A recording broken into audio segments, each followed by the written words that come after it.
Halo, Assalamualaikum. Selamat sore, Lutfi dan Insyira. Waalaikumsalam, sore Kak. Ya, apa kabar?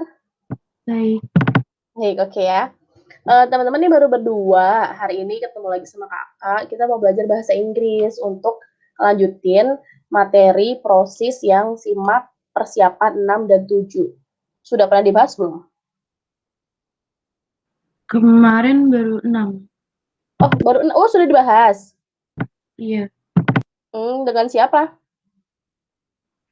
kemarin malam sama Kak Alia. Kak? Alia. Kak Alia. Tapi Hmm. saya itu sih, saya kan aslinya dari Pamulang. Mm-mm. Iya, dapat linknya sih malam kemarin Oh gitu. ikut kelasnya. Kalau Lutfi gimana? Saya belum, Kak. Oh belum ya udah. Kalau gitu gini deh, Insyira, kakak mau coba cek sekalian deh, kakak mau apa sih namanya samain. Insyira tapi pegang kertasnya nggak, pegang papernya nggak? Udah tahu Pegang jawabannya? Kak, nggak apa-apa, aku ngikut aja. Oh gitu. Iya, Oke oke. Sambil kita tunggu teman yang lain kali ya. Sambil kita tunggu teman yang lain, kita buka di simak persiapan 6-nya. Ini mohon maaf ya teman-teman, suara kakak ada bindeng, agak kurang enak didengar karena emang lagi flu berat apa ya. Nanti iya, kalau kurang jelas ya minta diulang aja sama kakak. iya Kak. Dibuka dulu ya teman-teman kalau ada bukunya.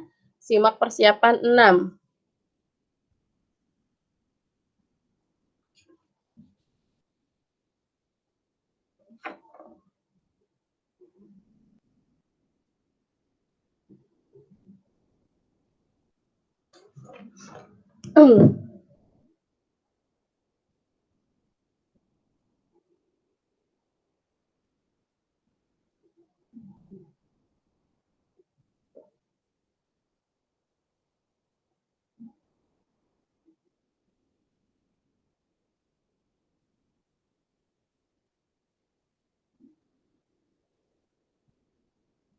Oke, Lutfi sudah dibuka bukunya. Lagi dibuka, Kak. Oke, siap. Persiapan 6 ya, Lutfi ya.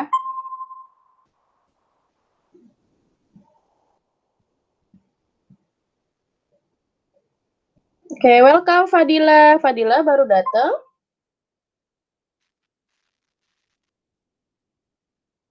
Fadil? Fadil nggak ada suaranya. Jangan-jangan di mute.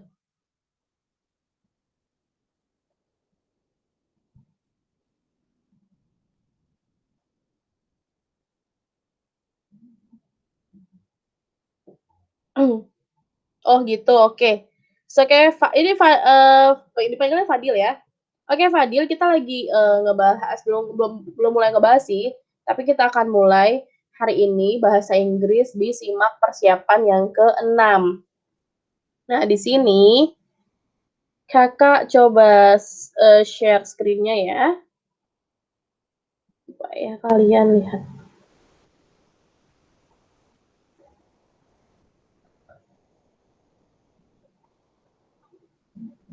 Oke, siap. Sudah kelihatan semuanya screen yang Kakak share? Udah Kak. Oke, sudah ya. Oke, bismillah. Lobet lagi. Oke, kita mulai hari ini dengan pelajaran dengan Bismillahirrahmanirrahim supaya nanti apa yang akan kita pelajari hari ini bisa diingat bermanfaat buat teman-teman yang akan melakukan simak di tanggal 19 kalau nggak salah ya. Nah, untuk teman-teman yang belum dapat UTBK, SBMPTN, jangan patah semangat. Kecewa boleh, tapi kita nggak boleh patah semangat ya. Masih ada pintu yang lain dengan kita ikhtiar. Eh, Semoga apa yang kita ikhtiarkan itu tidak mengkhianati kita lah ya gitu. So jangan terlalu down, kita coba cara yang lainnya ya. Oke, welcome Denta. Denta, are you there Denta?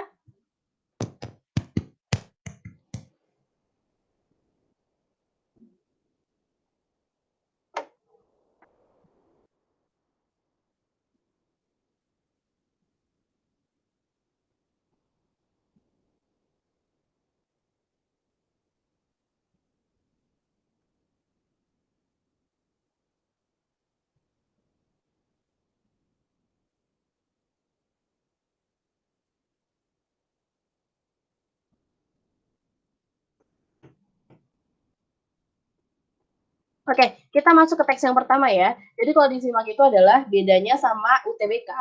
Teksnya itu sebenarnya mirip-mirip, hampir sama. Redaksi pertanyaannya pun juga mirip-mirip. Ada sinonim, ada apa sih namanya, sentence restatement, kemudian ada tone juga. Ada satu sih yang istimewa kalau misalnya disimak itu biasanya suka ada ditanya tentang judul dari bacaan yang disediakan gitu. Kalau di UTBK kan jarang ya ditanyakan judul. Nah, kalau disimak itu beberapa dari naskah aslinya ada yang menanyakan judul dari soal dari teksnya. Kemudian ada juga apa ya? Teks yang terakhir biasanya di tahun yang terakhir itu 2019. Teks terakhir itu berupa teks rumpang atau paragraf rumpang yang isinya sebenarnya diisi dengan grammar ya. Jadi dia adalah grammar yang diintegrasi ke dalam teks gitu teman-teman. Mungkin nanti akan lebih lama ngejelasin itu adalah tentang si grammar ini karena ada 1, 2, 3, ada 6 soal untuk pertanyaan untuk teks yang terakhir yaitu teks rumpang. Gitu. Oke. Kita mulai aja teman-teman ya. Kita bahas dari teks yang pertama. Bismillah.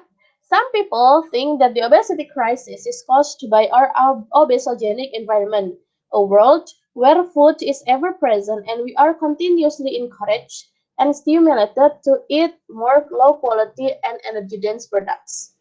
Jadi beberapa orang berpikir bahwa obesity crisis atau krisis obesitas itu disebabkan oleh obesogenic environment, yaitu artinya lingkungan yang apa yang namanya ya? Lingkungan obesogenik lah ya. Nah, di sini sebutin bahwa lingkungan obesogenik itu apa sih? Yaitu dunia atau tempat di mana makanan itu selalu ada dan kita selalu terdorong dan terstimulasi atau terangsang untuk makan lebih banyak makanan yang low quality, kualitas rendah, dan energy dense product, makanan yang padat energi. Contohnya sebenarnya padat energi itu adalah ini ya, karbohidrat. Jadi kalau di obesogenic environment itu justru kita di-encourage untuk makan banyak makanan yang low quality dan karbohidrat seperti itu. Our preference for fat and sugar over fruits and vegetables is rooted in our genes, which gave our ancestors an evolutionary advantage in a world where food was scarce. Nah, di sini ada kata yang di bold. Kenapa di bold? Nah, karena dia menjadi pertanyaan untuk nomor 31 gitu. Nah, di sini untuk kata yang di bold adalah scarce. The word scarce in paragraph 1 is closest in meaning to. Nah, teman-teman ingat ya, kalau kakak biasanya mencari dalam mengerjakan soal sinonim seperti ini, kakak mencari kira-kira yang vocabulary yang kakak tahu artinya apa.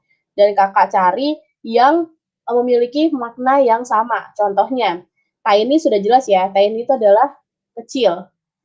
Kemudian limited itu artinya terbatas, plenty itu artinya banyak, sufficient artinya cukup, exaggerated itu artinya berlebihan. Sehingga di sini kakak menghilangkan kata yang memiliki arti yang sama. Nah, yaitu exaggerated berlebihan dan plenty. Yang artinya plenty itu lebih dari banyak atau lebih dari cukup, banyak banget kalau plenty.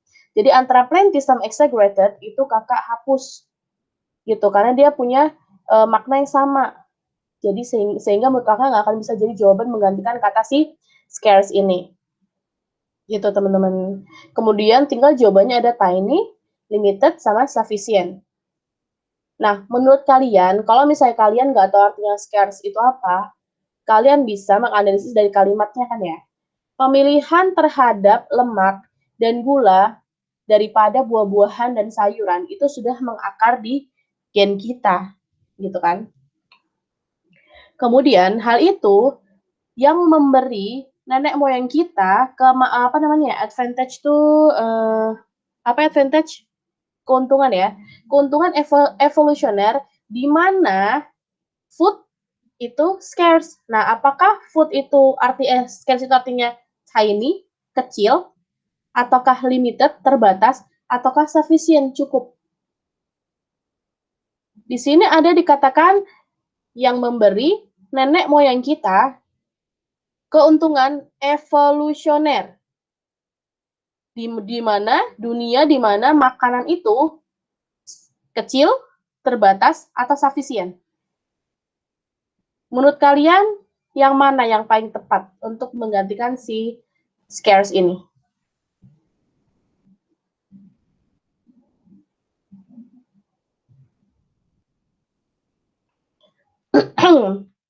Loh, kok pada keluar? Medina?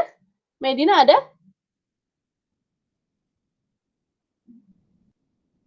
Medina? Iya, Kak. Oke, Medina baru gabung atau sudah dari tadi? Sudah sudah disimak tadi teks yang paragraf 1 kan ya? Iya. Oke, menurut kamu Medina, kalau kamu nggak ngerti arti kata scarce, dianalisis dari kalimatnya, menurut kamu scarce itu artinya sama dengan apa sih? Apakah tiny, kecil, limited itu terbatas, atau sufficient cukup? Sufficient. Sufficient cukup. Benar?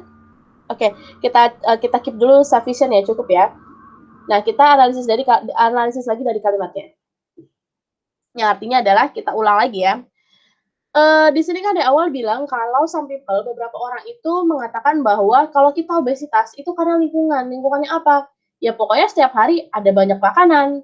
Jadi kita nggak berhenti makan gitu kan ya. Sedangkan yang kita makan tuh apa? Low quality dan juga padat energi gitu.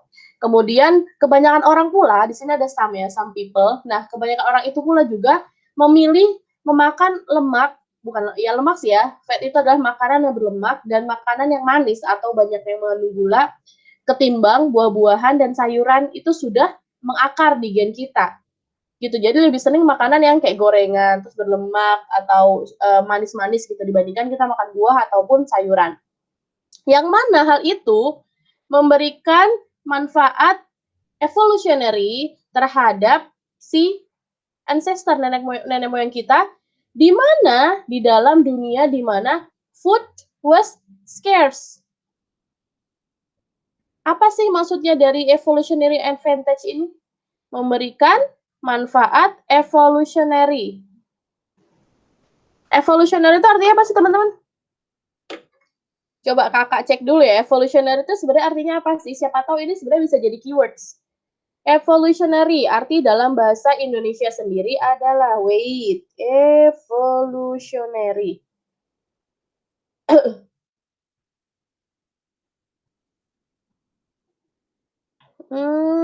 Artinya adalah evolusioner. Kita lihat di KBB ya teman-teman ya. Sambil lihat di KBB ini evolusioner itu sebenarnya artinya apa sih? Dari kata evolusi. Ya, benar nggak sih evolusi? KBBI.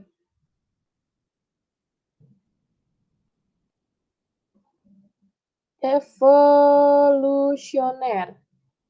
Di KBBI artinya adalah berangsur-angsur atau sedikit demi sedikit. Perubahan yang terjadi secara berangsur-angsur. Kemudian udah sih berangsur-angsur aja. Berarti di sini artinya adalah yang memberi manfaat evolutionary atau manfaat berangsur-angsur kepada nenek moyang kita di dalam dunia di mana makanan. Nah, scarce ini justru artinya adalah limited, yang artinya terbatas. Jadi, ketika ada apa sih namanya makanan, kelangkaan makanan karena kita sudah terbiasa makan fat sama sugar gitu kan. Jadi kita nggak kesulitan mencari makan gitu. Jadi di sini si scarce ini sama dengan limited. Dari kalau kakak sih nyari analisisnya dari which gave our ancestors an evolutionary advantage gitu. Jadi nomor 31 kalau kita cari artinya itu sama dengan limited. Nah, kenapa sebenarnya yang A juga salah sih karena tiny itu adalah bukan jumlah. Beda sama yang plenty, sufficient, limited, exaggerated itu jumlah. Tapi kalau tiny itu lebih ke kecilnya size ukuran. Gitu. The biscuit is so tiny. Sangat kecil. Nah, kecilnya itu berupa size atau ukuran. Kalau limited, plenty, sufficient, exaggerated itu jumlah atau kuantitas. So, nomor 31 jawabannya yang di limited ya, teman-teman. Oke, sampai di situ cukup ya. Kemudian paragraf kedua.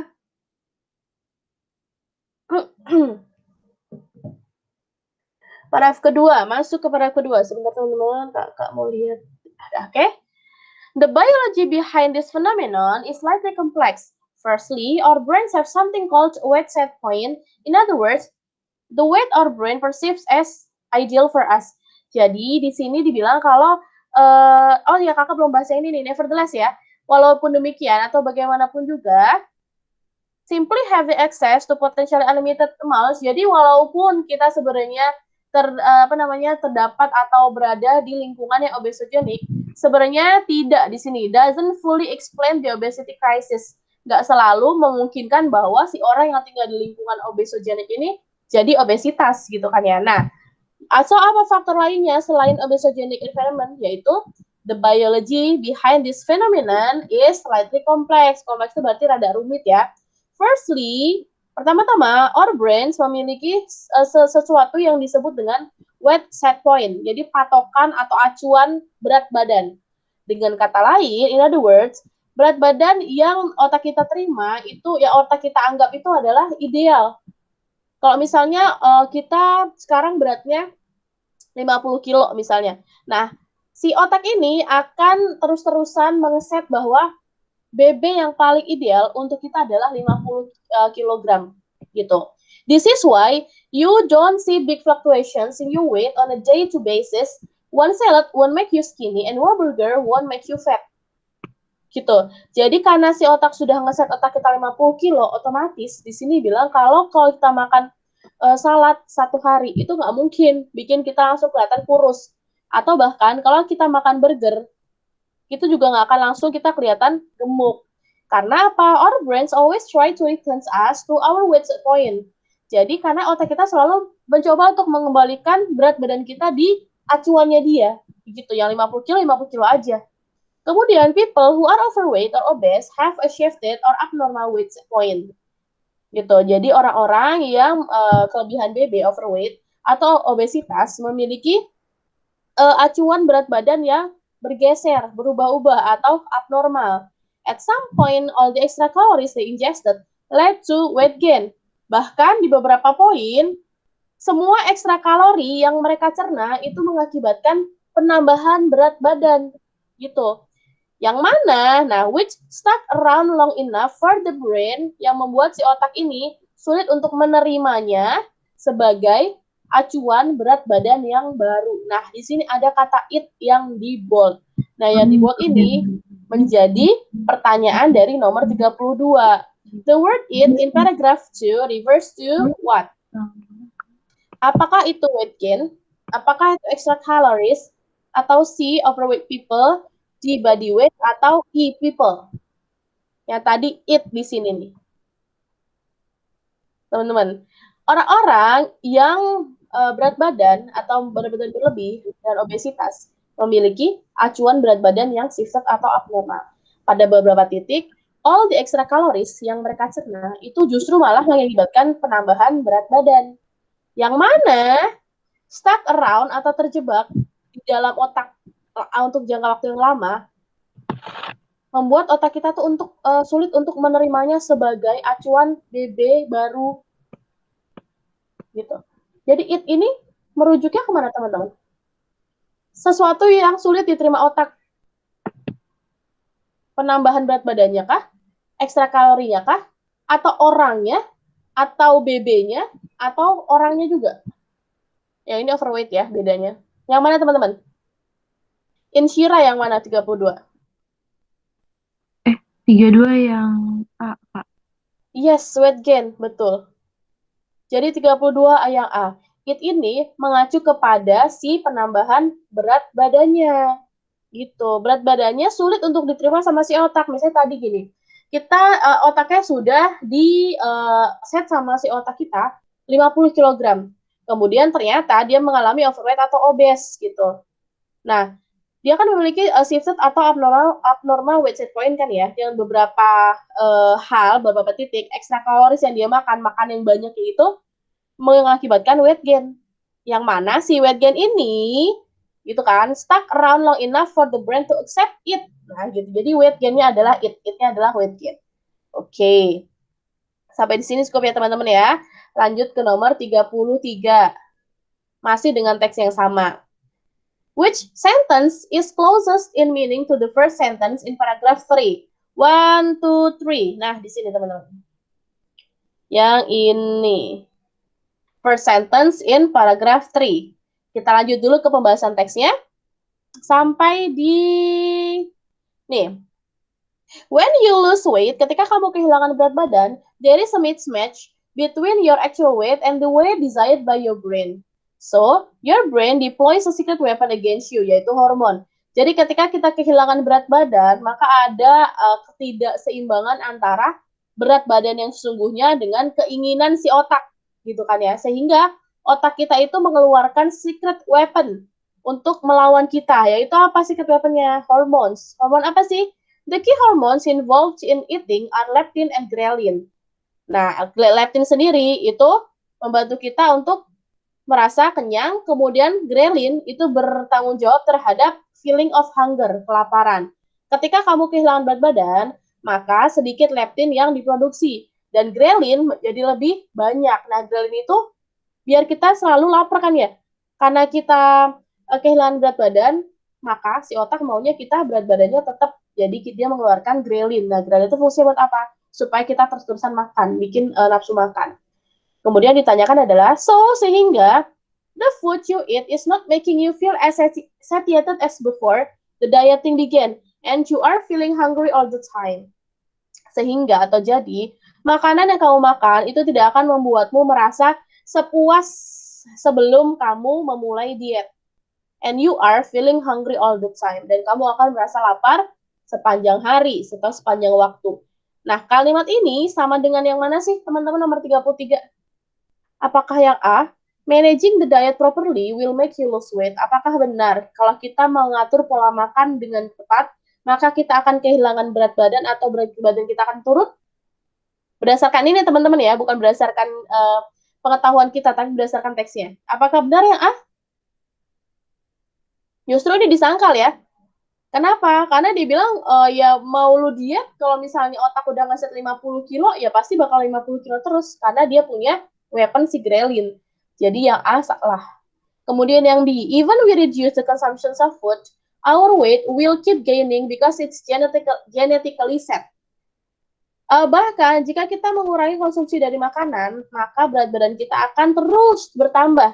Karena sudah terset atau teratur atau diatur secara genetik. Salah ya. Kenapa? Ya karena nggak secara genetik diset. Itu bukan secara genetis. Kemudian yang C, the brain manipulates the body by using hormones to keep the body weight on set point. Otak memanipulasi badan kita dengan menggunakan hormon untuk menjaga berat badan kita set point sesuai dengan acuannya. Atau yang D, we will never be satisfied with the food we eat when we are on diet. Atau yang E, our body burns calories more than before we begin the diet. Yang mana teman-teman? Antara yang C, D, or E? Nora, nomor 33 yang mana menurut kamu, Nora? Bentar Kak, maaf Kak, aku baca lagi Kak. Oke, siap. Oh, Nora baru gabung ya? Iya tadi. Oh gitu, oke. Nora bacain aja deh. Di dua kalimat terakhir dari paragraf 2 dan satu atau dua kalimat lah dari paragraf 3. Oke, bentar. Okay. The key hormones involved in eating are leptin and ghrelin. Leptin helps you feel full, and ghrelin is responsible for feelings of hunger. When you lose weight, less leptin is produced and ghrelin production is upped. So the food you eat is not making you feel as satiated as before the dieting program began, and you are feeling hungry at all the time. Itu Kak? Yes, betul. Oke. So, yang ditanya adalah Nora yang di italic. Nah, yang di italic itu sama dengan pernyataan yang mana sih dari pilihannya gitu. Bentar Kak. Which one do you think the right answer? Satiated for the diet. Bentar Kak, aku lagi. Yang A sama yang B udah kakak cross ya. Jadi, tidak tepat, tinggal yang C, D, or E. C Kak. Kalau aku bilang C. Oke, C.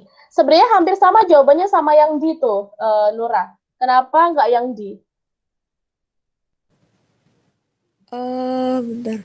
Soalnya, so the food you eat is not making you feel as satiated as before the dieting begin. Nah, di sini ya. Kayak implication-nya tuh awal-awalnya nggak sih, Kak?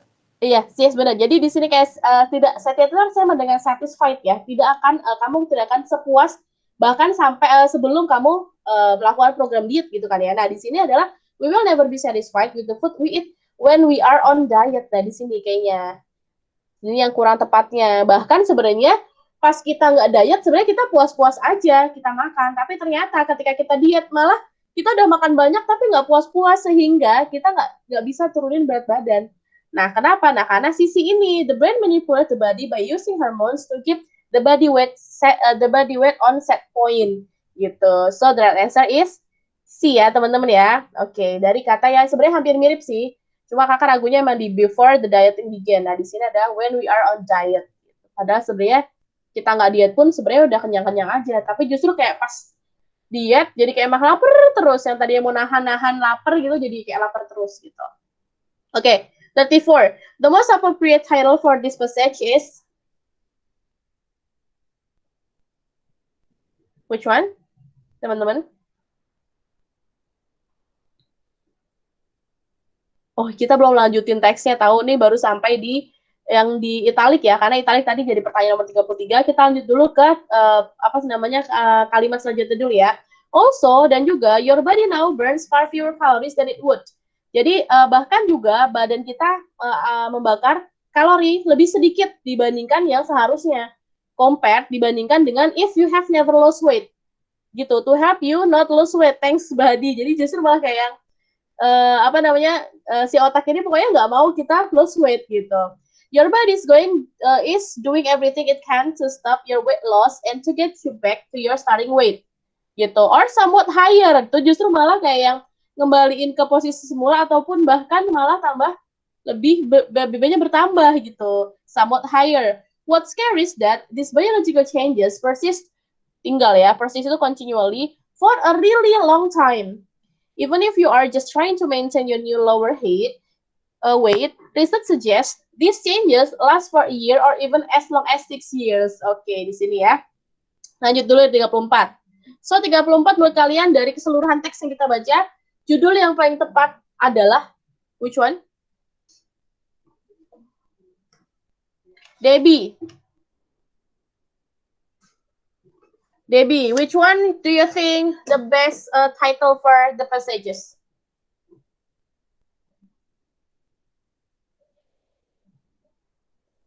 Debbie? Oke, kalau Debbie mungkin nggak denger kali. Talita, Ferelia. Menurut kamu judul yang paling tepat untuk teks yang barusan kita bahas apa?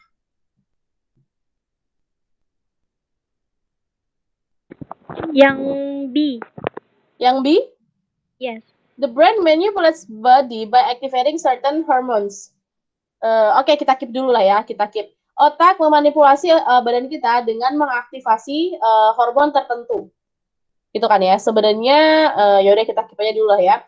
Kita baca satu-satu. Yang A, how dieting can make you fat. Bagaimana atau bagaimana si program diet justru membuat kita gemuk. Kemudian yang C, dieting in the view of biology. Diet dilihat dari sudut pandang biologi. Yang D, how to succeed your diet program. Bagaimana cara diet program kita berhasil.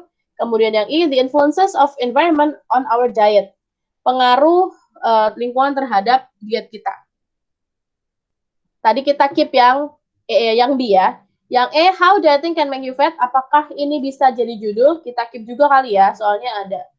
Kalau yang C, dieting in the view of biology. Nah, di sini sebenarnya ada kata biologinya.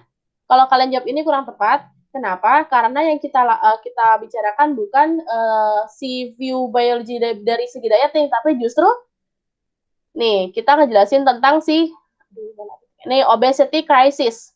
Dilihat dari sudut pandang biology. Jadi bukan dietingnya, tetapi obesity crisis-nya. Kemudian yang di how to succeed, tidak, justru ya kita nggak ada petunjuk-petunjuk gimana cara mensukseskan diet, Kemudian yang I, the influences of environment juga tidak. Tinggal yang A sama yang B. Menurut kalian teman-teman yang punya pendapat selain tadi Talita yang B, kata Talita yang B. Ada punya pendapat lain? Yang A atau yang B? How dating can make you fat atau the brain manipulates body by activating certain hormones. Aku A, Kak. Yes, yang A. Betul yang A. Lebih tepat kalau menurut kakak juga yang B. How dating can make you fat. Karena di sini jelas banget. Mungkin dari awal nggak dijelasin ya. Cuma ngejelasin kayak obesogenic itu adalah lingkungan di mana makanan selalu ada bla bla segala macam. Tapi ternyata bukan obesogenic aja loh faktornya yang membuat kita kayak apa sih namanya obesitas gitu kan. Dari awal kan kita ngomongin tentang obesitas kan ya teman-teman. Nah, karena dia dari awal ngomongin obesitas crisis, kemudian dijelasin tentang dari sisi biologinya. Nah, sisi biologinya apa sih? Dari si otak sendiri itu punya patokan BB kita berapa gitu. Dan bahkan ketika kita melakukan diet, si otak kita nggak mau kalau kita kehilangan berat badan, otomatis dia akan melakukan atau mengeluarkan hormon-hormon yang inilah ya tadi si ghrelin itu. Nah, menurut kakak yang lebih tepat secara global 34 adalah yang A, how dating can make you fat. Dan sebenarnya ini adalah teks yang kakak ambil dari jurnal di mana kakak lupa. Nah, judulnya juga how dating can make you fat. Gitu teman-teman. Nanti kakak teman-teman boleh cek lagi kalau misalnya kalian ada waktu, cek di Google. Ini di Kompas aja, Some People Think sampai Obesity Crisis. Nah, di situ kalian akan nemuin teks yang judulnya How Dating Can Make You Fat. So, 34 jawabannya adalah yang A. Oke, thank you. Lanjut ke 35. Nah, 35 ini sudah berganti teks ya, teman-teman. Sudah berganti tema teksnya. Nah, di sini membicarakan tentang gluten. Ada yang tahu gluten itu apa? Yang lagi diet atau yang lagi kayak semacam punya masalah pencernaan, kayaknya harus menghindari gluten ya, kalau misalnya kata dokter. Nah, gluten di sini apa ya? Nah, di sini kita baca aja lah ya. Although gluten has bad reputations, the majority of people would struggle to explain what it actually is. Jadi walaupun si gluten ini memiliki reputasi yang buruk di masyarakat ya, the majority of people would struggle akan terus mencoba untuk menjelaskan apa sih sebenarnya sih gluten ini. Nah, ternyata the truth is that gluten is just a mixture of proteins found in the seeds of certain cereal plants such as wheat, rye, and barley. Gitu, bahwa sebenarnya gluten ini adalah atau hanyalah mixture campuran dalam protein yang ditemukan di biji-bijian dari beberapa tanaman sereal. Contohnya ya gandum, rye, dan barley inilah ya. Kemudian gluten is stored, gluten disimpan di dalam jaringan in the tissue inside the seed, di dalam biji yang disebut dengan endosperm. Ini IPA kan ya, kalau IPA udah paham banget lah ya istilah-istilah kayak gini. Which surrounds, yang mengelilingi the plant embryo dari atau bakal buah ya, kalau di tanaman kan bakal buah mungkin, and provides a dense source of energy as the plant start to grow, dan memberikan atau menyediakan dense source of energy, sumber energi yang padat, as the plant start to grow, selama si plant ini mulai berkembang. In wheat, di wheat, gandum, gluten is formed when the proteins glutenin and gliadin cross-link into a net-like structure that provides elasticity and viscosity. Jadi kalau di gandum sendiri, gluten itu terbentuk ketika glutenin sama gliadin cross-link into net-like structure. Jadi membentuk struktur yang seperti net atau jaring-jaring yang menyediakan elasticity dan viscosity. Viscosity itu adalah kekentalan ya teman-teman. Viscosity artinya kekentalan. Nah, once food reach the stomach, it must be broken down by enzymes in the process of digestion. Jelas banget ya, kalau misalnya suatu kali makanan sampai di perut ya pasti akan di broken down, karena akan di breakdown, dicerna oleh enzim-enzim dalam proses pencernaan. Large proteins are broken up into chains of amino acids called peptides. Nah, protein-protein yang tadinya ukurannya besar itu akan di break up jadi jalinan-jalinan amino acids yang disebut dengan peptides. Normally, peptides ini are easily broken down further, but gliadin peptides in gluten are difficult to break down as they are part of a group of peptides called prolamins. Jadi kalau kalian ketemu prolamin itu adalah bentuk protein tapi dia sulit dicerna oleh sistem pencernaan kita. Nah, prolamins are made up of lots of glutamine and prolines amino acids, which yang mana digestive enzymes have difficulty to breaking up. This means that hal ini berarti bahwa tidak seperti protein gluten yang lainnya, gluten digestion can leave strands of amino acids intact. Intact itu artinya utuh. Jadi tidak tercerna. Jadi utuh ada di intestine. Intestine adalah small intestine, usus halus ya, small intestine. These strands can be up to 10 amino acids long and are known as oligopeptides. For most people, itulah ya, are harmless, tidak berbahaya sebenarnya. However, akan tetapi, a small proportion of the population will produce an immune response known as celiac disease, a condition caused by the body's immune system mistakenly attacking itself. Jadi kalau misalnya ada seseorang yang terkena kayak menyerang diri sendiri dari sistem pencernaannya itu termasuk ke dalam orang-orang yang autoimun. Di sini kan immune system mistakenly attacking itself ya. Kalau attacking itself berarti dia auto menyerang diri sendiri, yang disebut dengan celiac disease.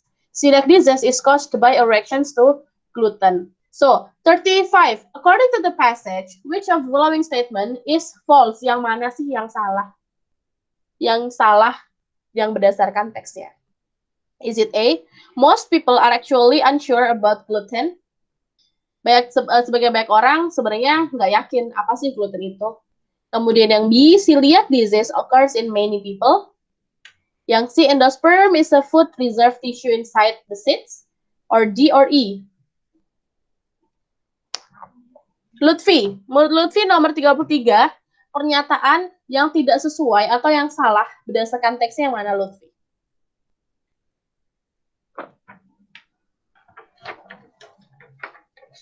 Lutfi. Ya, Kak. Yes, Lutfi, menurut kamu yang mana? Pernyataan yang tidak sesuai dengan teksnya. Dan adanya di mana? Maksudnya penyangkalannya ada di mana? Alhamdulillah.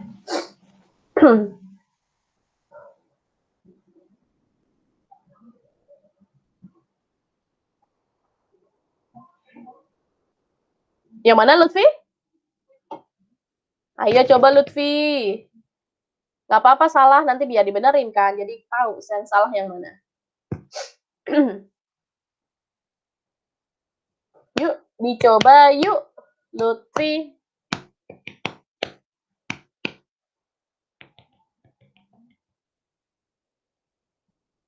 Atau dibantu sama Fadila.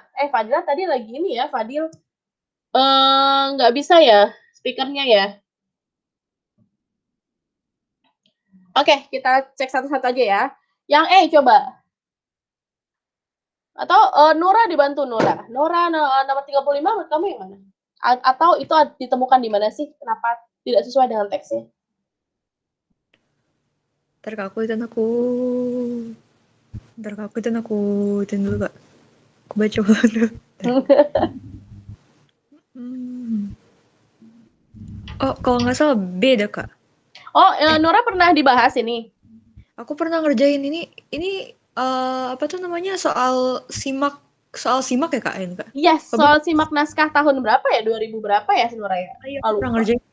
Oke, berarti yang B benar. Celiac disease occurs in many people. Nah, ini kenapa salah? Karena ada pernyataan bahwa however, a small proportion of the population will produce an immune response known as celiac disease. Nah, di sini di kalimatnya justru small proportions, nggak banyak kan, of the population. Tapi ternyata di sini kalimatnya celiac disease occurs in many people, terjadi terhadap banyak orang. Sehingga 35 itu jawabannya tidak sesuai atau salah. Oke, 36. The most appropriate title for this passage is which one?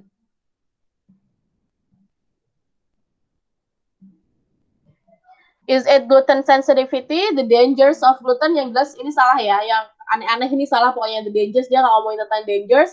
Kemudian sensitivity itu hanya diutarakan di pas belakang-belakangnya yang dia mengakibatkan celiac disease. Kemudian yang di foods that contain gluten tidak disebutkan makan makanan apa aja. Kemudian gluten for treating disease, apalagi ini nggak ada namanya treating disease. So the most appropriate title dari teks ini adalah The Truth About Gluten. Sudah jelas sekali di paragraf pertama, the truth is gitu kan ya di sini. Oke, 37. This passage would probably be a science reading in which ada kata in which di sini. Nah, ini nanti kakak mau sambungin sama penjelasan grammar di teks selanjutnya. This passage would probably be a science reading in which of the following course. Biasanya kalau kita ketemu teksnya gini ada di jurnal atau penelitian atau di course apa sih? Kalau agronomi tidak mungkin ya, karena dia pertanian. Physical education itu sama dengan pendidikan jasmani, olahraga kalau kita bilangnya. Bukan. Chemical engineering itu teknik kimia. No ya, karena dia tidak menjelaskan tentang strukturnya, tidak detail strukturnya seperti apa. Kemudian yang material science itu mempelajari tentang apa ya kalau material science itu ya? Bentuk materi dan apa namanya? Aplikasinya. Sifat-sifat material dan aplikasi dalam kehidupan sehari-hari. So 37 tentang gluten itu kita bisa temukan di nutrition. Oke, lanjut ke 38. Masih dengan teks yang sama. What is the author's purpose in writing this passage? Nura, menurut kamu jawaban yang mana yang kamu ingat? Kan kamu sudah yang udah paling ngerjain ya? Sendiri udah ngerjain. Yuk, menurut kamu yang mana? Bentar, aku kayak lupa. Ya, mengingat kembali. Recall.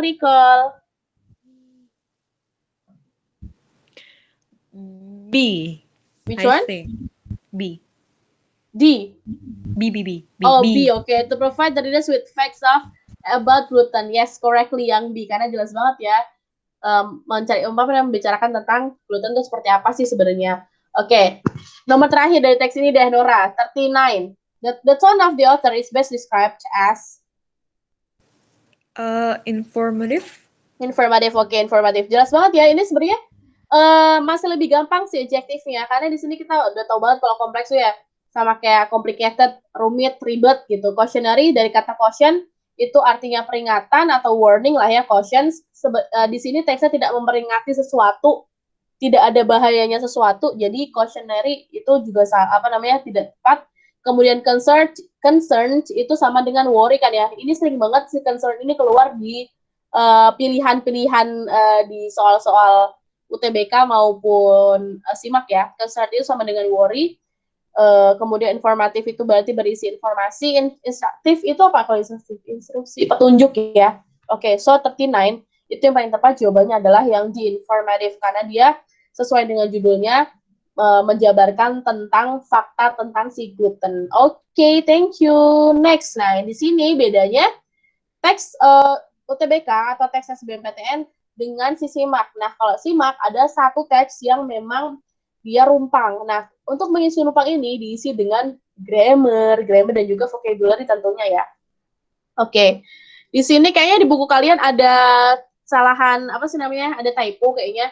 Jadi buku kalian ini mulainya bukan dari nomor 41 tapi dari nomor 40, 41, 42, 43 gitu. Jadi harus diganti nih.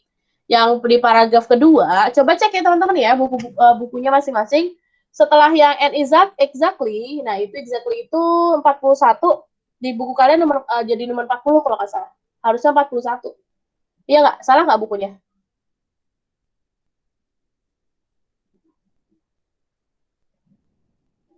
Cetakan bukunya salah apa benar teman-teman nomornya? 41 jadi 40 di buku kalian. Iya, jadi 40. Iya, oke. Diperbaiki ya Insira dan teman-teman yang lainnya. Yang di buku kalian 40 jadi 41, kemudian 41 menjadi 42, 42 jadi 43, 43 jadi 44 karena nomor 40 tidak mengisi rumpang, nomor 45 juga tidak mengisi kalimat rumpangnya. Oke.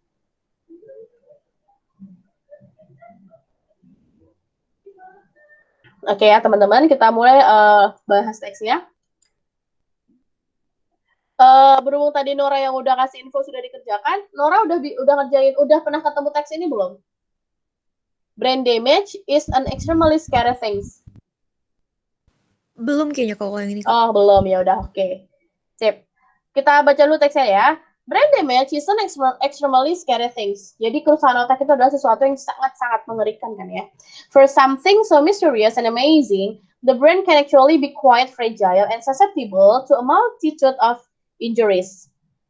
Brain damage, kerusakan otak, can be caused, dapat disebabkan by anything from infections, dari sebuah infeksi saja, atau sampai ke kecelakaan mobil. And it essentially means the death of brain cells, dan bisa juga berarti death of brain cells, kelumpuhan atau otak mati ya, mati otak. So many people, untuk banyak orang, the mere idea of brain damage conjures images of people in, ada di italic nih, persistent vegetative states, or at the very least permanent physical or mental disability. Nah, yang di italic ini jadi pertanyaan nomor 40. The phrase persistent vegetative states in paragraph 1 means, coba kalau misalnya kalian nggak tahu artinya, kalian analisis dari kalimatnya, apakah yang paling tepat? Apakah yang A, acting in an awkward manners, bertingkah dengan melakukan tingkah yang aneh. Yang B, not able to do anything continuously, tidak mampu lagi untuk melakukan sesuatu continuously. Yang C, not able to communicate temporarily, tidak mampu untuk berkomunikasi sementara. Yang D, not able to perform certain task, tidak mampu untuk melakukan aktivitas tertentu. Atau yang E, not able to recognize others, tidak bisa mengenali orang lain. Kalian analisis dari kalimat ya. To many people, the mere idea of brain damage conjures images of people in persistent vegetative states, or at the very least permanent physical or mental disability. Menurut kalian, PVS itu apa? PVS. Ada kata persistent. Persistent itu artinya apa? Persist. Terus-menerus. Iya, terus-menerus. Sehingga persistent vegetative states artinya adalah 40? Yes, yang A? Bentar. B. Yes, yang B. Not able to do anything continuously. Tidak lagi bisa melakukan sesuatu secara terus-menerus gitu. Karena di sini sebenarnya kakak analisisnya dari, bukan analisis, sebenarnya signalnya dari si ini nih, permanent physical or mental disability. Kalau kalian jawab yang A, awkward tuh apa sih? Aneh aja sih sebenarnya. Tapi kayaknya dia nggak ada berhubungan sama brain damage gitu kan ya. Aneh-aneh aja gitu. Kemudian yang C, not able to communicate temporarily. Nah, kita belum ngomongin masalah communicate. Gak ada ngomongin masalah komunikasi. Apalagi dia ada kata temporarily. Padahal si persist itu artinya terus-menerus atau continuously. Kemudian yang D, tidak mampu untuk melakukan tugas-tugas atau aktivitas tertentu, tidak dibahas juga di sini ya, di sebelumnya. Kemudian yang E, not able to recognize other, ini mah amnesia ya, bukan PVS. So, 40 yang paling tepat adalah not able to do anything continuously. Sebenarnya kalau kalian tahu artinya persist, itu kalian bisa jawab sih. Langsung yang D, not able to do anything continuously. Tapi kalau misalnya kalian nggak ngerti artinya persist atau persistent, itu kalian bisa lihat dari permanent physical or mental disability-nya. Okay, 41. However, that's not always the case. There are many different types of brain damage, and exactly depends largely on its locations and how severe it is. Gitu. Nah, di sini sebenarnya udah ada petunjuknya, ada kata and, di mana setelahnya diikuti oleh how severe it is. Yang mana how severe it is adalah bentuk dari non-clause kan ya? Yang ada kata how I know what you think last summer. I see what you did last night. Nah, yang what, how, WH question sama how itu ditambah dengan subjek, ditambah dengan objek. Kalau dia fungsinya menggantikan noun, itu artinya dia bentukannya non-clause gitu. Yang sesuai atau paralel dengan and how severe it is, itu yang mana teman-teman?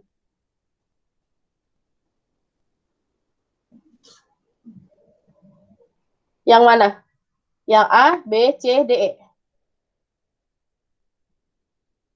41. C, Kak. C, yes betul. How it will affect someone, betul. Sama dengan ini kan ya susunannya. Kalau atau kakak lihat di sini dulu deh. Oh, kakak udah lihat, udah contohin ya non-clause. Nah, kita bahas sedikit tentang non-clause ya. Non-clause adalah is a clause that plays the role of a noun. Jadi dia memainkan peran atau berfungsi sebagai menggantikan benda. Nah, benda kalau dalam kalimat bisa dia posisinya sebagai subjek atau bisa juga sebagai objek. Dan dia dependent bentuknya. Kalau dependent artinya dia bergantung dengan klausa yang lain gitu. Jadi nggak bisa berdiri sendiri. Bergantung. Gitu. Jadi tidak bisa berdiri sendiri. Harus stuck atau stick sama kalimat yang lain. Contohnya adalah, dia biasanya diawali dengan ini ya. That, how, double H word. Contoh di kakak lihat. Whatever you wish is my command. Subjeknya kemana, teman-teman, kalimat ini? Subjek dari whatever you wish is my command. Itu mana subjeknya? Subjeknya adalah yang mana? Ya. Yes, whatever you wish. Ini adalah subjek. Bentukan dari apa sih? Bentukan dari si non-clause tadi. Gitu. Whatever you wish is my command. Apapun yang kamu inginkan adalah perintah bagi saya. Is-nya di sini berfungsi, ini adalah verb, ya kan? Kemudian di sini yang kedua, I know where the treasure is. Aku tahu di mana letak harta karun itu. I know, ini sebagai subjek, ini sebagai verb. Nah, where the treasure is, itu adalah objek. Gitu. Jadi, skalausa ini menggantikan noun. Noun tertentu yang fungsinya boleh sebagai subjek atau boleh sebagai objek. Kemudian yang ketiga, that he can pass the exam is unbelievable. Bahwa dia bisa melalui tes itu atau bisa lulus tes itu merupakan hal yang tidak mungkin atau tidak dipercaya gitu. Jadi di sini dia bentukannya clause-nya dependent, tidak bisa berdiri sendiri. Coba kita cek ya. That he can pass the exam. Apakah dia bisa berdiri sendiri? Tidak kan ya? Jadi kenapa dibilang dependent? Karena dia harus stick sama bentukan lainnya, si ini. Ini juga sama. Where the treasure is. Enggak bisa. Kenapa? Kalau mungkin bisa jadi where is the treasure gitu kan ya. Gitu. Kalau where the treasure is, dia nggak bisa berdiri sendiri. Makanya dia sebut dengan dependent clause. Ini subjek. Bentukannya dari non-clause. Oke teman-teman ya, sampai di sini dipahami ya. Ini ada hubungannya dengan nomor tadi 41. Kalau kita baca lagi, ada banyak different types of brain damage, kerusakan otak. And exactly how it will affect someone depends on its locations, gitu kan ya. Dan bagaimana hal itu bisa mempengaruhi seseorang bergantung depends on its locations. Kalau misalnya kalian nggak bisa nentuin itu, lihat di sini ada konjungsi N. Kalau ada konjungsi N, biasanya dia paralel. Artinya paralel adalah kalau misalnya sebelumnya pakai kata benda, otomatis setelah N juga kata benda. Kalau pakai tensesnya present continuous, dia pasti present continuous juga kan setelah N, but yet gitu. Jadi 41 jawabannya adalah yang C, dia menggunakan non-clause posisinya sebagai subjek. Oke, 42. Nah, 42 ini masuk ke materi relative clause, teman-teman. Relative clause ada yang masih ingat? Yang ada pakai kata who, whom, whose, which, where, when. The brain can recover from minor injuries remarkably well.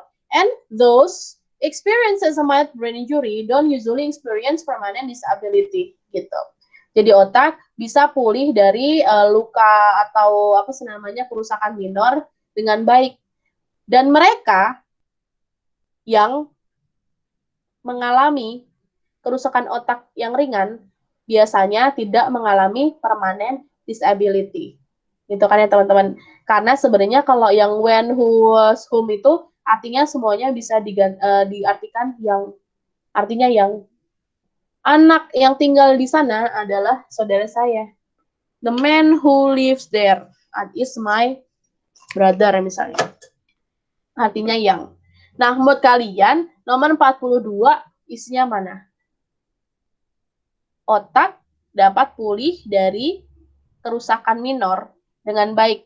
Dan orang-orang yang mengalami kerusakan otak mild atau ringan biasanya tidak mengalami permanent disability. Nah, yangnya itu pakainya apa sih? Apakah when, whose, of which, whom, atau who? Satu-satu deh, teman-teman. Kalau when, dia menyatakan waktu kan ya.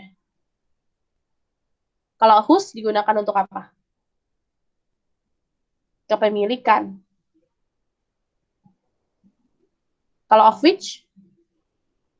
which itu sama dengan where. Sama dengan where ya. Kalau who, sama dengan nggak ada. Who juga nggak ada. Nggak ada ya. Oke, menurut kalian teman-teman 42 yang mana? Sorry teman-teman, ini salah kakak deh. Kalau yang sama dengan where itu bukan of which, tapi in which. Nah, of which sama whose, itu sama. Itu sama dengan whose.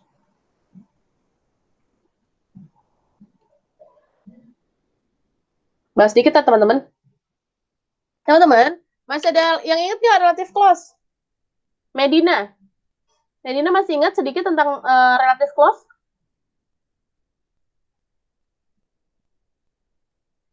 Oke, kita bahas aja ya. Relative clause adalah sesuatu apa ya? Kalau di dalam bahasa Indonesia, kakak biasanya bilangnya itu adalah perluasan. Perluasan apa? Perluasan subjek atau objek. Gitu, teman-teman.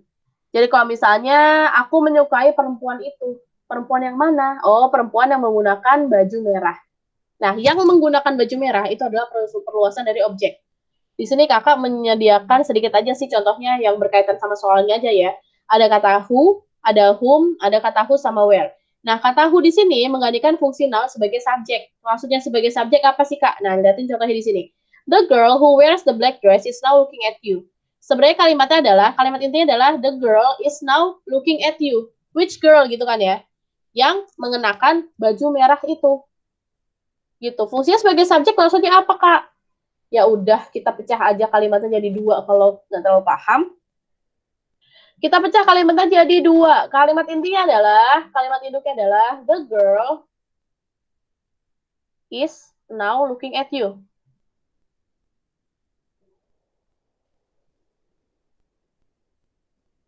Kemudian who wears the black dress itu merupakan si relative clause-nya. Kalau dimasukin di kalimat kedua menjadi she wears black dress. Pronounnya yang mana sih? Masih ingat pronoun? They, we, I, you, she, he, it. Itu adalah pronoun kan ya? Di kalimat relative clause-nya, pronounnya adalah she. Dia fungsinya sebagai subjek. Maaf teman-teman.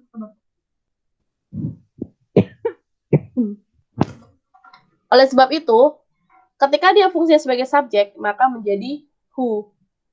The girl who wears the black dress is now looking at you.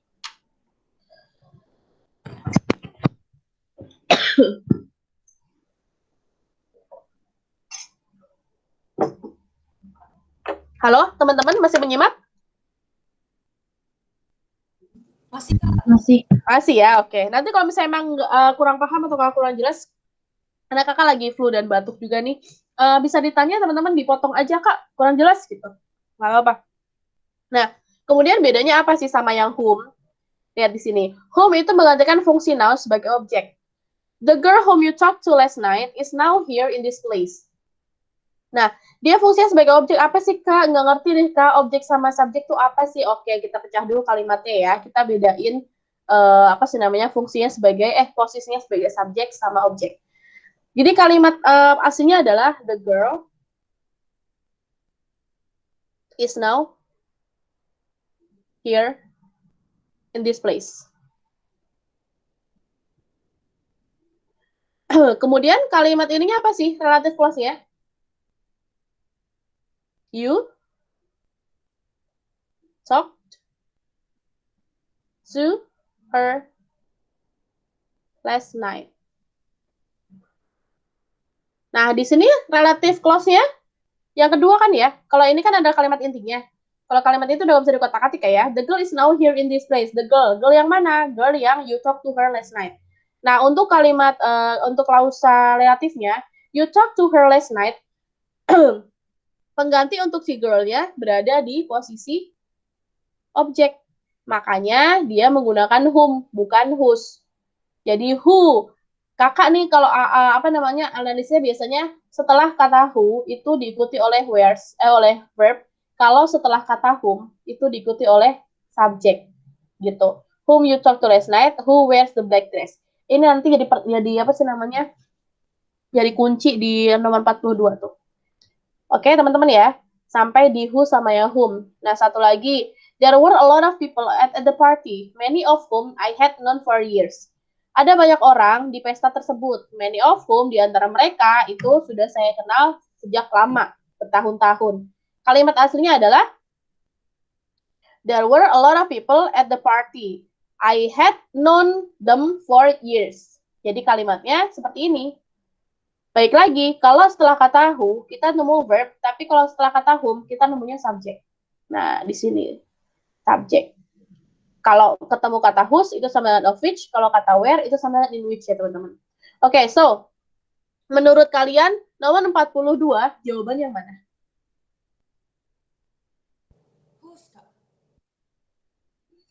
The brain can recover from minor injuries remarkably well, and those experiences a mild brain injury don't usually experience permanent disability. Pilihannya ada kata when, whose, of which, whom, sama who. Konita atau Nura, yang mana? Kak, ini masih slide yang di relative clause, Kak. Iya, ya maksud aku, ini kan kakak udah copy di sini. Jawabannya belum ada ya? Oh, whose, Kak. Oke, kakak sudah copy di sini ya. Ini kan kakak apa sih namanya? Kutip kalimatnya ini kan ya, benar kan ya? Iya, Kak, aku jawabnya whose. Jawabnya apa? Whose. Whose. Iya. Kenapa whose? Soalnya those itu mengacu ke yang mengalami brain damage ya? Iya bukan? Yes, mengalami apakah gini. Kalau whose, coba kamu kasih satu kalimat yang pakai kata whose. Selain ini. Contohnya apa, Nora? Satu aja. Bentar. Whose. Maaf, izin toilet. Ya, silakan Insyira.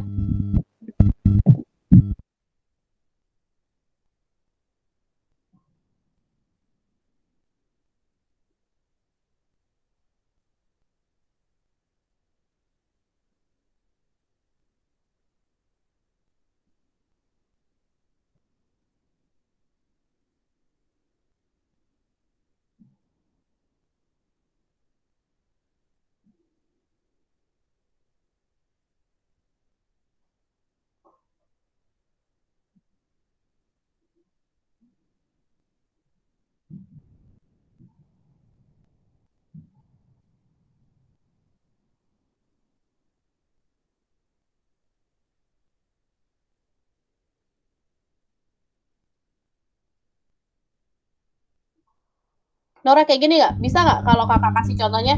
The boy whose house next to me is a celeb.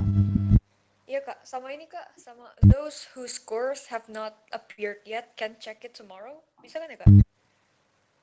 Wait, kamu suaranya nggak jelas tau Nora? Kayaknya kurang masuk deh ini atau gimana tuh? Hah? Oke, bentar.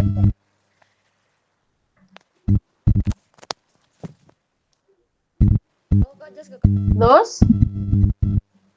Bentar, halo Kak, jelas gak Kak ini Kak? Nora maaf, kakak nggak bisa dengar suara kamu, maaf. Halo, Kak. Yes, udah masuk. Oke. Those whose scores have not appeared yet can check it tomorrow at the website. Whose scores? Have not appeared yet can check it tomorrow. Oke, have not appeared yet gitu ya. Can bla bla bla bla bla. Nah, whose itu fungsinya untuk apa sih Nora? Untuk kepemilikan kan ya? Kamu lihat strukturnya deh. strukturnya. Those whose scores have not appeared yet can check it tomorrow, bla bla bla bla gitulah ya. Bagi mereka atau bagi orang-orang atau bagi yang belum gitulah ya, bagi yang course-nya belum muncul itu bisa dilihat besok gitu kan ya. Nah, karena kepemilikan berarti kan dia memiliki sesuatu. Sesuatunya apa sih? Benda kan ya. Entah itu bendanya apa sih namanya konkret atau abstrak ya apalah ya gitu. Yang pasti dia benda. Karena dia kepemilikan. Nah, kalau kepemilikan otomatis tadi benda. Nah, kalau benda diikuti dengan benda pula. Whose course? Course ini apa? Nura. Course ini termasuk ke benda bukan? Iya, Kak.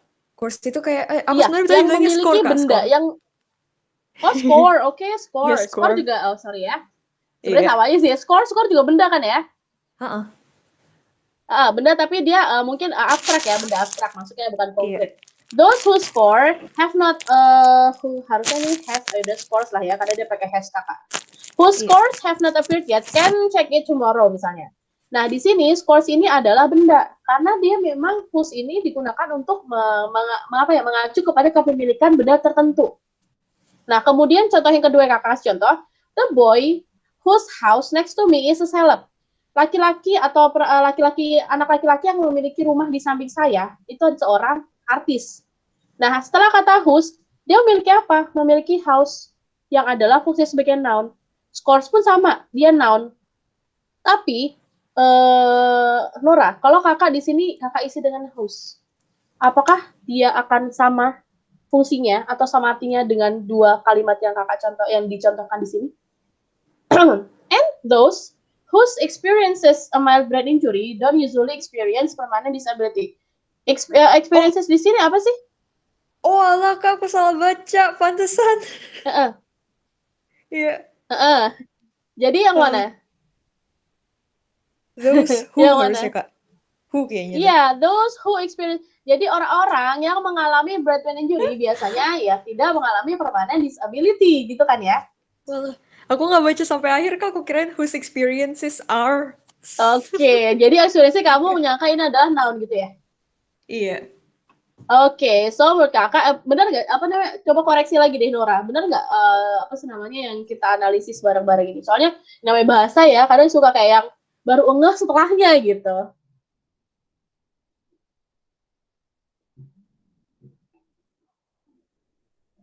Oke, sehingga menurut kakak nomor 42 ini jawabannya lebih tepat yang who ya teman-teman ya. Oke teman-teman? Oke, Kak. Oke, soalnya di sini ada masa habis benda lagi kan, a mild brain injury. Sebenarnya bendanya justru injury-nya kan. Nah, experience di sini dia masuknya ke verb. Oke? Sip, keren nih Nora nih. Berarti nomor 42 jawabannya yang lebih tepat adalah yang who. Oke ya. Yang who. Masih pokoknya diingat-ingat kalau who itu biasanya diikuti dengan noun. Dengan verb plus verb. Kalau whom diikuti dengan subjek. Kalau whose atau of which dia plus noun. Itu benda yang dimiliki dia gitu. Oke, sampai di sini clear ya teman-teman? Clear? Clear. Oke, 43 lanjut. Nah, 43 di sini. Nah, ini associate, to associate, associated, associating, to be associate. Ini masuk ke relatif apa namanya? Bukan relatif sih. Reduksi dari relatif clause. Masih ingat teman-teman?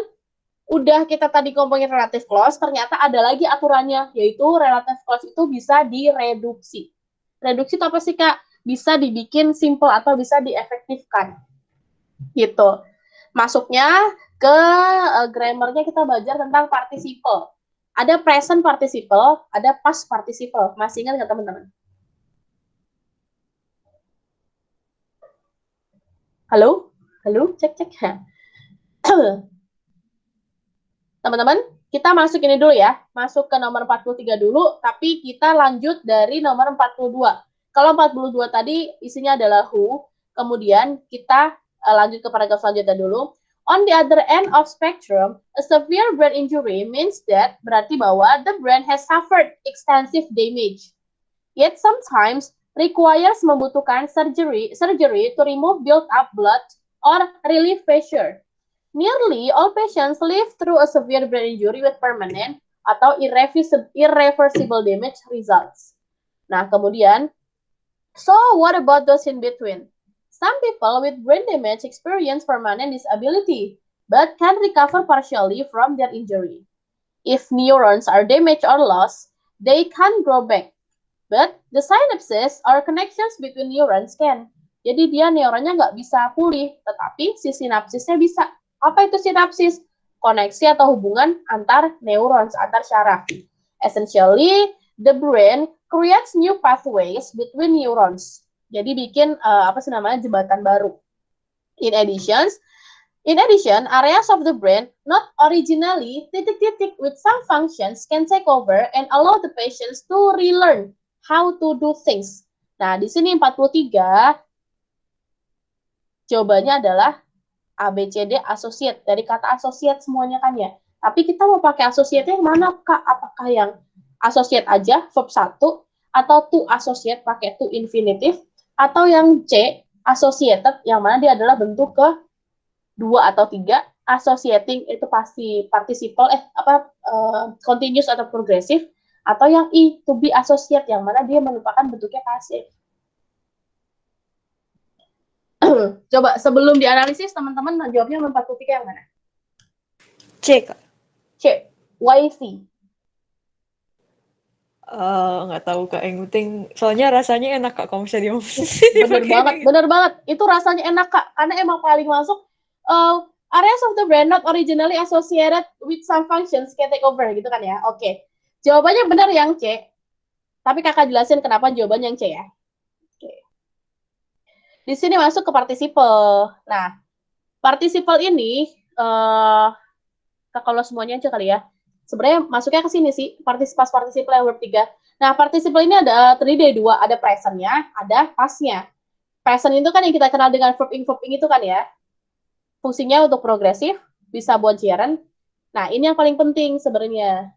Ini sama ini.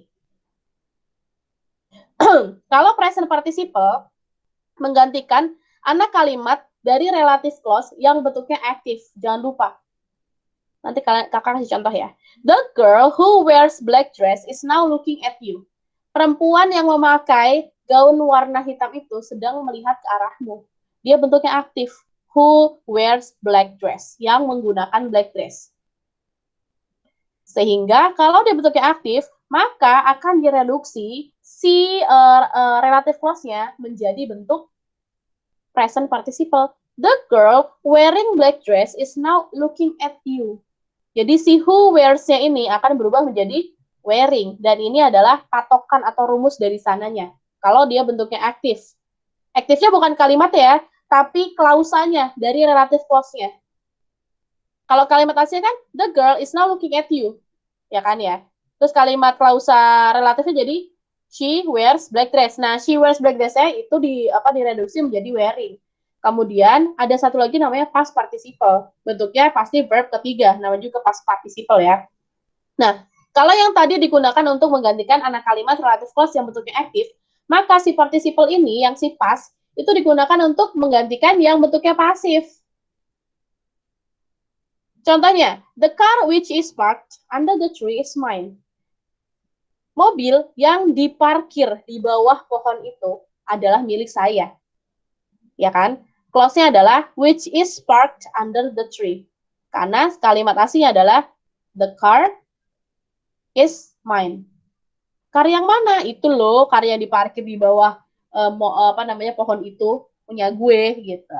Nah, kalau seperti ini bentuknya pasif, itu bisa direduksi menjadi the car parked under the tree is mine. Jadi si which is-nya ini dihapus. Bentuknya menjadi verb ketiga.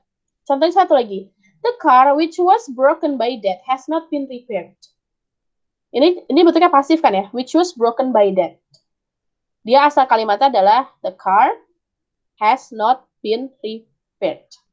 Jadi, the car broken by death has not been repaired. Which was-nya dihapus menjadi broken saja. Dan jangan lupa teman-teman, apapun tenses-nya, kalau dia bentuknya aktif atau pasif dalam si relative clause-nya, tetap kalau yang pasif berubah menjadi past participle, kalau yang aktif berubah menjadi wearing. Gitu. Jadi kalaupun dia the girl who wore atau who has bentuk kedua dari wear apa sih? Wore ya. Bentuk ketiganya worn. Oke. Who had worn black dress is now looking at you. Apapun dia tensesnya menjadi wearing gitu, menjadi verb ing. Nah, berarti teman-teman coba dianalisis ini kira-kira jawabannya kenapa associated? Asalnya dari apa sih, Nora? Kalau kamu jawabnya associated, berarti ada sesuatu yang direduksi, ya kan? Ya nggak, Nora? Iya, kayaknya Kak. Yes. Subjek dari kalimat ini mana? Misalnya kamu isi dengan associated lah ya. Tadi karena sebenarnya jawabannya adalah benar associated. In addition, areas of the brain, ini berarti adalah subjek, ya kan? Not originally associated with some functions can take over. Ini ini kita hapus aja dulu, nggak usah diikutin, jangan pedulikan dia.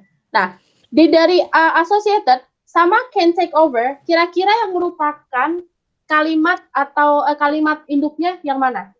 Areas of the brain associated with some functions atau areas of the brain can take over? Areas of the brain can take over bukan Kak? Yes, betul. Jadi kalimat induknya itu sebenarnya adalah areas of the brain can take over. Nah, terus associate itu apa, Kak? Fungsinya buat apa kok ada di situ, gitu kan? Kenapa? Karena dia sebenarnya ada di sini untuk menjelaskan si noun sebelumnya disebut, yaitu areas of the brain. Area yang mana, gitu kan?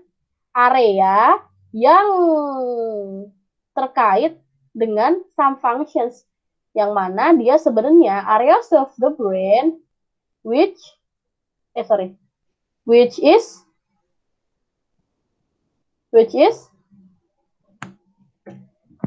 not originally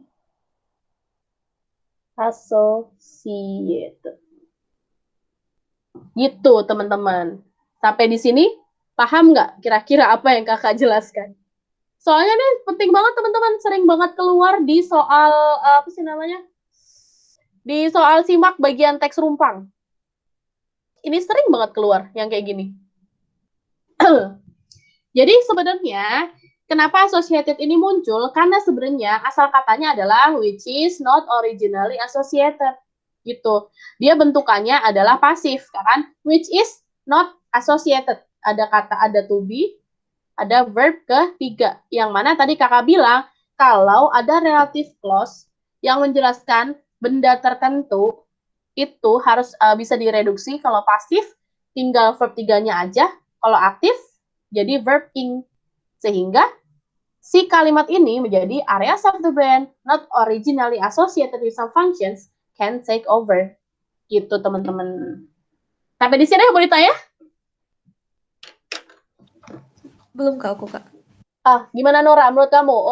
Tadi kan enak aja Kak didengarnya associated, atau lebih paling berterima di otak ya associated Kak. Tapi setelah analisis Nora udah paham belum?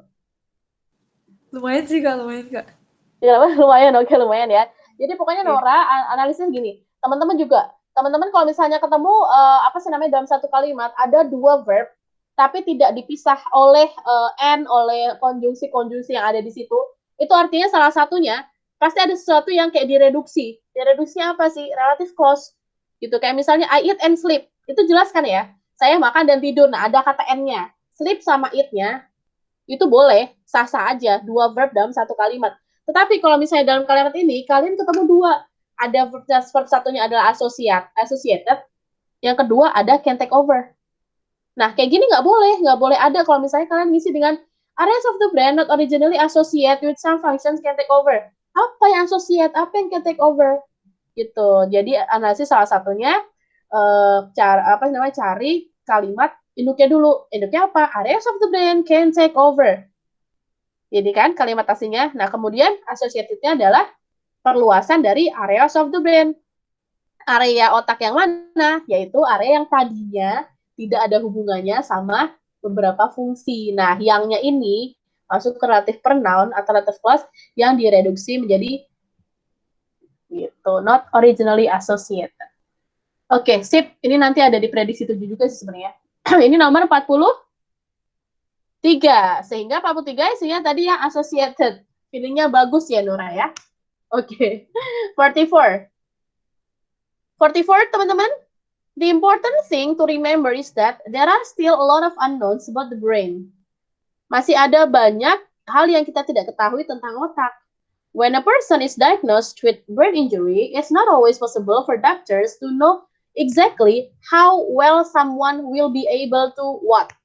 Is it maintain a healthy life in the future? Survive from the accident? Fix the health problem?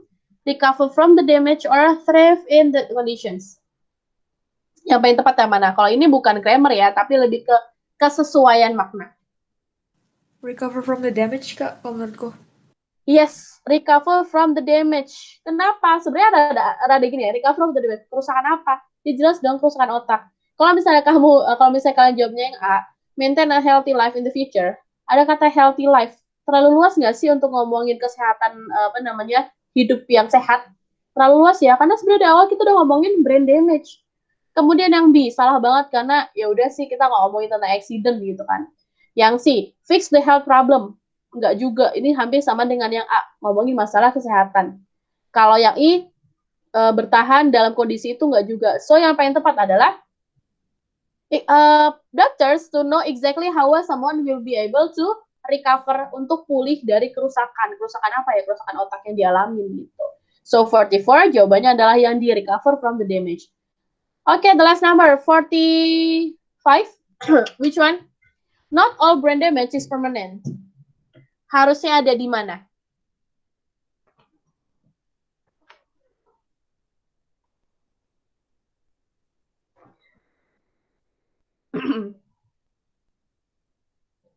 Kakak minta tolong Insyira deh. Insyira, menurut kamu nomor 45, kalimat not all brain damage is permanent, itu paling tepat ditaruh di mana?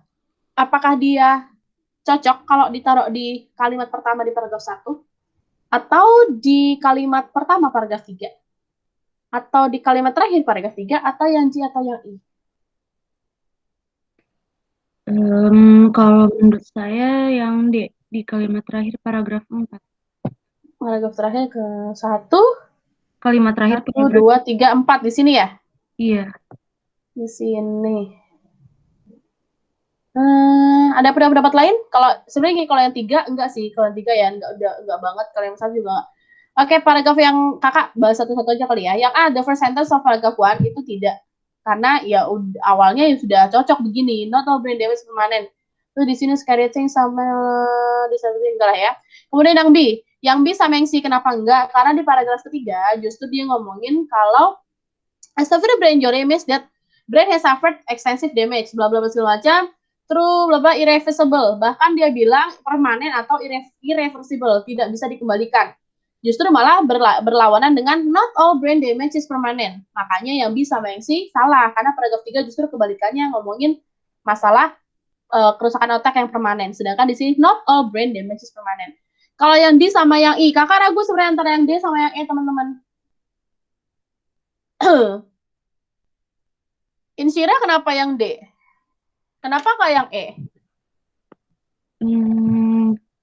Kalau menurut saya kan soalnya apa ya?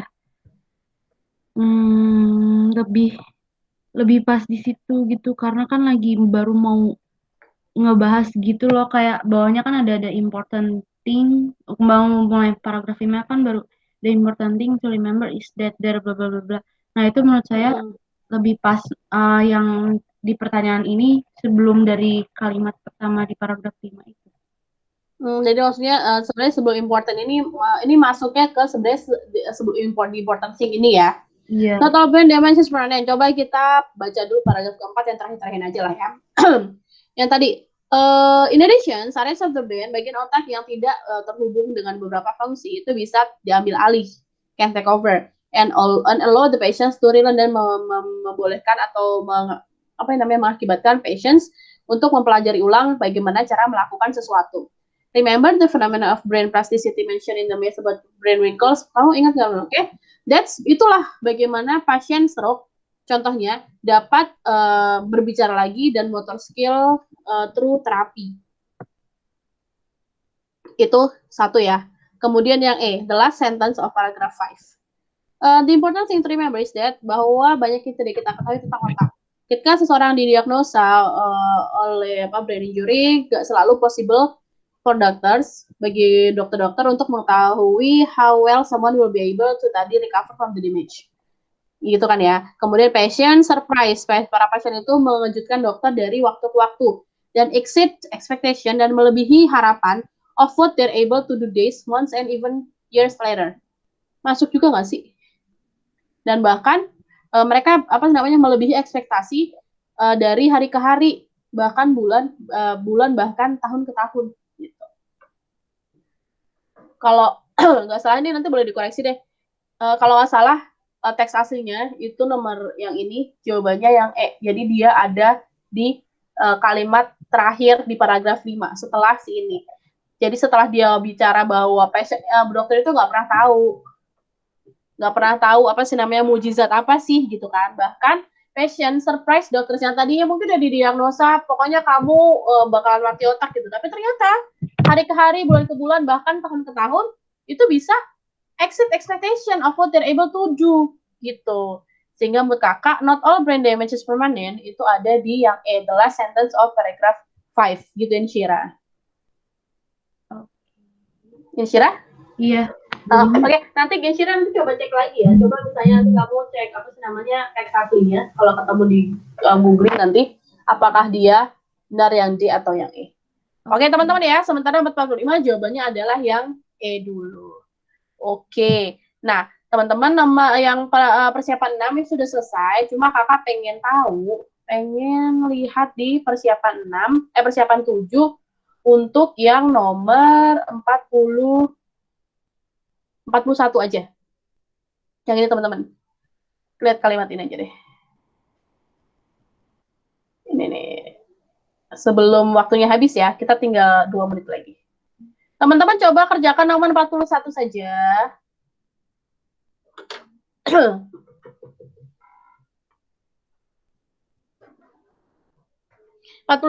A byproduct of reactivity is an organic compound called geosmin to the petrichor sand. Petrichor itu adalah bau hujan ya teman-teman. Kalau kalian habis hujan terus cium-cium bau kayak bau tanah campur air, nah itu disebut dengan petrichor. Oke, coba dianalisis nomor 41, jawaban yang tepat apa? Soalnya ini masih ada hubungannya sama si participle yang tadi. Kalau dia relative clause-nya bentuknya aktif, maka berubah jadi verb ing. Tapi kalau dia bentuknya pasif, maka dia berubah jadi past participle bentuk ketiga. Kalimat aslinya apa sih teman-teman? A byproduct of their activity is an organic compound called geosmin to the petrichor sand.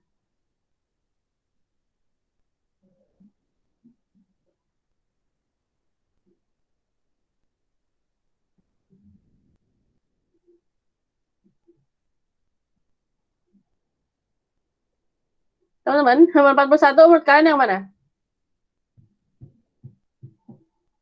Contributing, Kak? Yes, contributing. Kalimat aslinya yang mana? Kalimat induknya, maaf, kalimat induknya apa? Karena dia sebenarnya perluasan objek juga, perluasan subjek juga kan ya? A byproduct of their activity is an organic compound called geosmin, which contributes to the petrichor sand. Yang mana? Itu kan ya, yang mengkontribusi apa sih teman-teman bahasa Indonesianya? Kontribusi yang apa sih namanya kontribusi? Yang berperan. Jadi produk sampingan dari aktivitas mereka adalah organic compound yang disebut dengan geosmin yang berkontribusi atau berperan terhadap bau dari petrichor. Jadi sebenarnya asal kalimatnya which contributes gitu teman-teman. Di sini ya. Berubah menjadi contributes. Gitu. Jadi karena dia bentuknya aktif, maka berubah menjadi contributing. Gitu, teman-teman. Oke, ini kakak tanya karena masih ada hubungannya sama yang tadi ya. Kalau yang tadi bentuknya pasif, maka menjadi associated yang asalnya dari which is associated. Tapi kalau ini Karena dia bentuknya aktif, which contributes, maka berubah menjadi contributing. Kenapa aktif pasif, Kak? Ya, kalau masalah aktif pasif sih sebenarnya tentuin aja dari konteksnya. Kalau memang dia butuhnya pasif, ya harus pasif kan. Contohnya di sini byproduct of their activity is an organic compound called geosmin. Gak mungkin kan dia yang diperankan, pasti yang berperan kan, bukan yang diperankan. Yang berperan terhadap bau dari petrichor. Sehingga karena dia bentuknya aktif, maka berubah menjadi present participle, yaitu verb in contributing. Oke, gitu teman-teman. Sebelum ditutup, ada yang mau ditanyakan? kakak udah mau tutup kelasnya karena waktunya sudah lewat. Gak ada, Kak. Gak ada, udah clear ya teman-teman. Nanti kalau misalnya mau ada yang ditanya, boleh WA atau ditanya sama adminnya nggak apa-apa ya. Misalnya ada yang paham tentang grammar apa gitu, boleh. Oke teman-teman, makasih for joining class today. Mudah-mudahan apa yang kalian ikhtiarkan, apa yang kalian usahakan dalam mencapai keinginan dan cita-cita teman-teman di sini, kalau kalian belum berhasil, mudah-mudahan kali ini bisa berhasil ya teman-teman ya. Amin. Oke, kakak tutup puasa dengan alhamdulillah dan assalamualaikum warahmatullahi wabarakatuh. Waalaikumsalam warahmatullahi wabarakatuh. Makasih banyak ya, Kak. Waalaikumsalam. Selamat sore semuanya. Sore. Terima kasih, Kak. Makasih. Sama-sama.